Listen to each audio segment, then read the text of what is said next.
கானா வினோத்தோட experience எப்படி sir இருந்தது உள்ள? சார் எனக்கு டிஸ்கம்ஃபர்டாக, ஏன்னா உண்மையை சொல்கிறேன், டிஸ்கம்ஃபர்டாக தான் சார் இருந்துச்சு. ஆரம்பத்தில் இயற்கையாக போச்சு சார், இயற்கையாக போச்சு, நேச்சுரலாக போச்சு. அது நாள் ஆக ஒரு தடவை சேது சார் வந்து உங்கள் காம்பினேஷன் நல்லா இருக்குன்னு சொல்லிட்டாரு. அவர் செயற்கையா வந்து பார்த்தீங்கன்னா உருவக்கிளி அதிகமாக பண்ண ஆரம்பிச்சிட்டார் சார். பொய்யா சொல்கிறான் பாரு. விஜய் சேதுபதி சொன்னதுக்கப்புறம் இழுச்சிட்டு நம்ம ரீல்ஸ் வைரல் ஆயிடுச்சாம்பான்னு சொல்லிட்டு வினோத்தோட கையை பிடிச்சிட்டு பேசிட்டு இழுத்துட்டு போனது நீ. எப்பப்பா நீ பார்த்தா ரீல்ஸ் பயங்கர வைரலாம்ல அப்படின்னு சொல்லிட்டு கேட்டது நீ. ஏன்னா நீ பிக் பாஸ் வீட்டுக்குள்ள போனதே உன்னோட ரீல்ஸ் எல்லாமே வைரல் ஆகணுன்றதுக்காண்டி தான். உருவக்கிளி ரொம்ப பண்ணுவார் சார். ஜாலின்றது வேற, உருவக்கிளின்றது வேற. உன்னை பண்ணலாம், ஜாதி பார்த்து பேசுற உன்னை உருவக்கேலி பண்ணலாம், தப்பே இல்லை. பயன்படுத்திய வார்த்தைகள் உருவக்கேலி. இதுல என்ன காமெடினா, பாடி ஷேமிங் பண்றாங்கன்னு சொல்லிட்டு விஜய் டிவில உட்காந்து பேசிட்டு இருக்க பாத்தியா? பாடி ஷேமிங்க்கு எக்ஸாம்பிளே அவங்க தான்டா. பாடி ஷேமிங் வச்சு தான்டா அவங்களோட ப்ரோக்ராம் எல்லாமே ஓடும். அவங்களோட சேனல்ல உட்காந்துட்டு உன்னை பாடி ஷேமிங் பண்றாங்கன்னு சொல்ற பாத்தியா? சிரிப்பா இருக்குடா. வேணும்னே, அதாவது செயற்கையா பண்றதுக்கு இயற்கையா, பிக் பாஸ்ன்றது இயற்கையா தானே இருக்கணும். அவர் பண்ணது எல்லாமே செயற்கையா தான் பண்ணார். அதனாலதான் ஆடியன்ஸ் மத்தியில ஒர்க் அவுட் ஆச்சு. என்ன தேய்ச்சிட்டு சட்டப்படாம நீ பேசாம படுத்து கிடந்தா திமிங்கலமா தான் இருந்தா, அதை தான் அவர் சொன்னாரு. கடல்ல அடிச்சுட்டு இருந்த திமிங்கல மாதிரி படுத்து கிடக்க அப்படின்ட்டு. இந்த உருவகேலினால நம்மளுக்கு கிடைக்க வேண்டிய நல்ல வாய்ப்பு வராம போயிடும் சார். இப்போ வந்து பாத்தீங்கன்னா ஹீரோ ஆகணும்னு நினைக்கிறேன். ஒரு ஹீரோ தான் வரான், தலையிலாதான் குதிப்பாரான். இவன் புரிஞ்சு பேசுறானா புரியாம பேசுறானா என்னன்னு சொல்லிட்டு எனக்கு தெரியல. ஹீரோ ஆகணும்னு சொல்றான். பட் பிரியங்கா உள்ள வந்ததுக்கு அப்புறம் பிரியங்காட்ட என்ன கேட்டிருக்கேன்னா, அக்கா என்னை எப்படியோ குக்குல் கோமாளியில கோமாளியை சேர்த்து விட்டுருக்கான்னு சொல்லிட்டு கேட்டிருக்கான். ஹீரோ ஆகணும்னு சொல்றவன் எது கோமாளியானோ?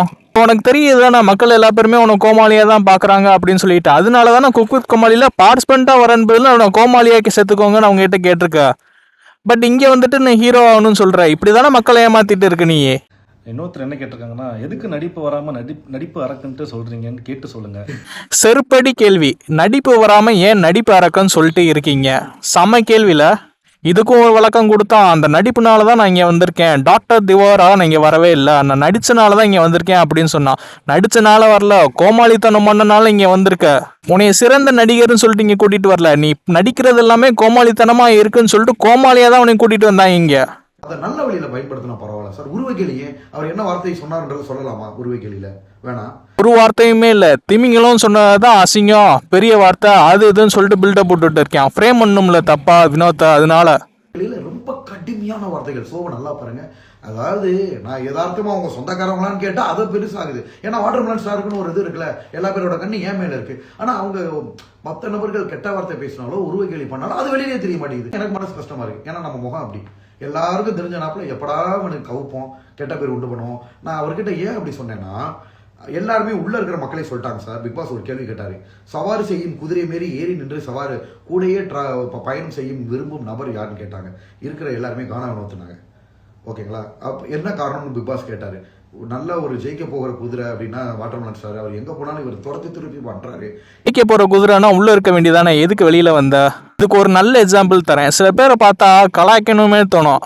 அடிக்கிறதுனே செஞ்சு வச்ச மாதிரி ஒருத்தர் இருக்கேன்டான்னு சொல்லிட்டு சந்தானம் சொல்லுவார். அது மாதிரிதான் நீயும் வினோத்துக்கு. நீ என்ன பண்ணாலுமே அவருக்கு நேச்சுரலா கவுண்டர் வருது. நீ ஹீரோன்னு சொல்றது நாங்க என்ன நினைக்கிறோமோ அதுதான் பார்த்தீங்கன்னா வினோத்தும் கரெக்டா சொல்றாரு. எவ்வளவு பெரிய காமெடி பண்ணிட்டு இருக்கான் பாரு அப்படின்ட்டு.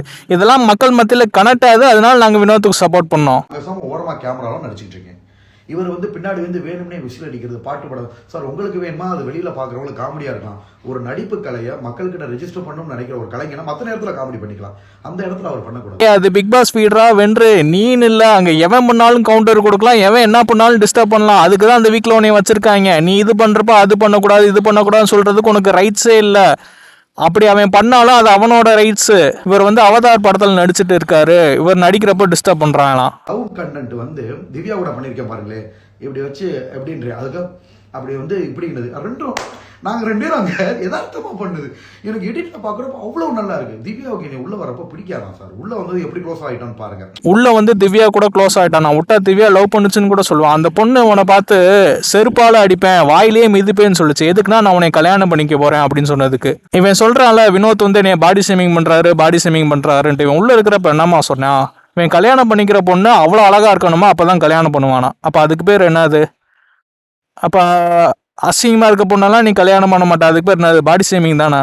அந்த பொண்ணு நீ அசிங்கமா இருக்காங்க அழகா இல்லைன்னு சொல்லிட்டு பாடி ஷேமிங் தானே பண்ற நீ மற்ற பொண்ணுங்கள்லாம். இவர் வந்து அழகா இருக்க பொண்ணை தான் கல்யாணம் பண்ணுவாரு, தகுதி பார்த்து தான் பேசுவார், கேஸ்ட் பார்த்து தான் பேசுவார். இதுதான் கீழ்த்தனமான விஷயம். இதுக்கு பாடி ஷேமிங் எவ்வளவோ பரவாயில்ல, அதுவும் உன்னையெல்லாம் தாராளமாக பண்ணலாம், தப்பே இல்லை. பாடி ஷேமிங் பண்ணுறது தப்பு தான், பட் அதோட ரொம்ப கேவலமானது ஜாதி பார்த்து பேசுறது, இன்னொருத்தவங்கள கீழே இறக்கி வச்சு பார்த்து பேசுறது. உனக்கு அவனை பிடிக்கலையா, ஒதுங்கி போகணும், அதை சுட்டி காட்டக்கூடாது, வெளிப்படையாக அவங்க மூஞ்சி முன்னாடியே காட்டக்கூடாது, விலையை நின்று போகணும். உன்னை அவர் கிண்டல் பண்ணுறாரா, அதுக்கு நீ அவர் பாடி ஷேமிங் பண்ணுறாருன்னு சொல்லிட்டு கரிசட்டி தீஞ்ச வாயன்னு சொல்லிட்டு விட்றா, அதோட நிப்பாட்டிக்கணும். நீ என்ன பண்ணுற, நீ பிரவீனுக்கு சொந்தக்காரன் தானா அப்படின்ற, எதுக்கு அதை கேட்குற? கேஸ்ட் வச்சு லோ பண்ணுறியா? பாடி ஷேமிங் பண்ணால் ஒன்றும் பாடி ஷேமிங் பண்ணணும், அதை பண்ணியாச்சு. எதுக்கு ஜாதியை வச்சு நீ அவரைக்கு மத்தம் தட்டணும்னு பார்க்குற? அப்போ உன்னோட புத்தி எவ்வளோ கேவலமாக இருக்குது. அதை சொன்னால் அவர் அசிங்க பண்ணுமா, இல்லை அவர் சுட்டி காட்டுறியா? அந்த மாதிரி பிறந்தாலே அசிங்கம்னு சொல்லிட்டு சுட்டி காட்டுறியா? இதுக்கு தான் உன்னை வெளியில் அனுப்புனாங்க. மற்றவங்களாம் கம்பேர் பண்ணுறப்ப இவர் விளாண்ட விதம், இவரோட கேம் எல்லாமே கம்பேர் பண்ணுறப்ப ஹையாக தான் இருக்குது. பட் இவரோட அந்த கீழ்த்தனமான விஷயத்துக்கு தான் இவர் எலிமினேட் ஆனாலும் பெட்டர்ன்ற மாதிரி தோணுது. வச்சு தான் காணவனத்துக்கு ஓரளவு முகம் வலி கொஞ்சம் வெளியில் தெரிய ஆரம்பிச்சிச்சு. ஓகேங்களா? ஸோ அதனால தான் நான் உண்மையாகவே சொன்னீங்க, நான் சொன்ன விஷயம் தான் அது. அப்போ என்ன வச்சு நீங்கள் இதாக அதையும் நல்ல வழியில் பயன்படுத்துன்னு சொல்கிறேன் சார்.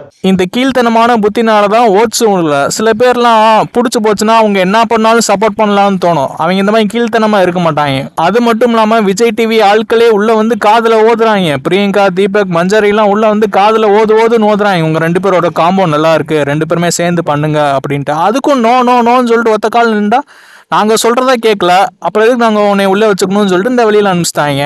இந்த ஆளுக்கு என்ன பிரச்சனைனா, வேற யார் கூடயாவது இவரோட காம்போ ஹிட் ஆயிடுச்சுன்னா அவருக்கு ஈன்னு இழிச்சிருப்பார். அரோரா கூட, திவ்யா கூட, இவங்க கூடலாம் செட் ஆயிடுச்சு, ரீல் வைரல் ஆயிடுச்சுன்னா ஈன்னு இழிச்சிருப்பார்.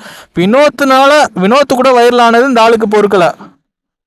அது கேஸ்ட்னால இருக்கலாம், பொறாமைனால இருக்கலாம், கீழே இறக்கி வச்சு பார்க்கறது. மற்றவங்கள கம்பேர் பண்ணுறப்ப இவரெல்லாம் உள்ளே இருந்திருக்கணும் தான். பட் இந்த ஜாதி பார்த்து பேசுறது, நான்லாம் மேலேப்பா, நான்லாம் நீங்களாம் கீழேப்பா, நீலாம் படிக்கலப்பா, நீலாம் ரொம்ப மட்டமான ஆளுப்பா, அதனால நான் உனக்கு ஈக்குவலாலாம் பேச மாட்டேன்ப்பா அப்படின்னு நினச்சி பேசினா அந்த மைண்ட் செட்டுக்கே வெளியில் வந்ததில் தப்பு இல்லைன்னு தான் தோணுது. இவர் வெளியில் வந்தது கார்டில் கூப்பிட்டா போவீங்களா? ஐயோ சார், ஏண்டோ வெளியில வந்தோன்னு நான் டார்கெட் வைக்காம போயிட்டேன். மக்கள் எல்லாரும் கரிச்சு கொட்டுறாங்க, நீங்க எப்போ வருவீங்க. நான் வர்றதுக்கு முன்னாடியே திவாகர் சீக்ரெட் ரூம்ல இருக்காருன்றாங்க. ஒயில் கார்டா அவன் போவானான்னு சொல்லிட்டு தெரியல. அனுப்புறதுக்கும் வாய்ப்பு இருக்கு. அனுப்புனானா இந்த கீழ்த்தனமான எண்ணத்தை விட்டுட்டு கேம்ல மட்டும் ஃபோக்கஸ் பண்ணிட்டு விளாண்டானா ஃபைனல்ஸ் வரைக்கும் விஜய் டிவியே வச்சிருப்பாங்க. இல்ல மறுபடியும் இந்த கீழ்த்தனமான புத்தியில கேஸ்ட்டை பத்தி கமெண்ட் அடிக்கிறது, இன்டைரக்டா பேசுறது, கீழே வச்சு இறக்கி பார்க்கறது, என்ன தகுதி இருக்குன்னு சொல்லிட்டு கேட்கறது, அப்பெல்லாம் பண்ணிட்டு இருந்தானா திருப்பி வெளில அனுப்பிச்சிருவாங்க. ஸோ நான் ட்ராவல் பண்ணி போகிறது ஒன்று, நவரசங்களையும் காட்டணும்னு நினைக்கிறோம். அழுகை, கோபம், காதல், இந்த மாதிரி நான் காட்ட விரும்புகிறவரை வெறும் காமெடி மெட்டீரியல் அதுவும் கீழே இறக்கி தரம் தாழ்த்தி பேசுகிறப்ப யார் சார் ஒத்துக்குருவா?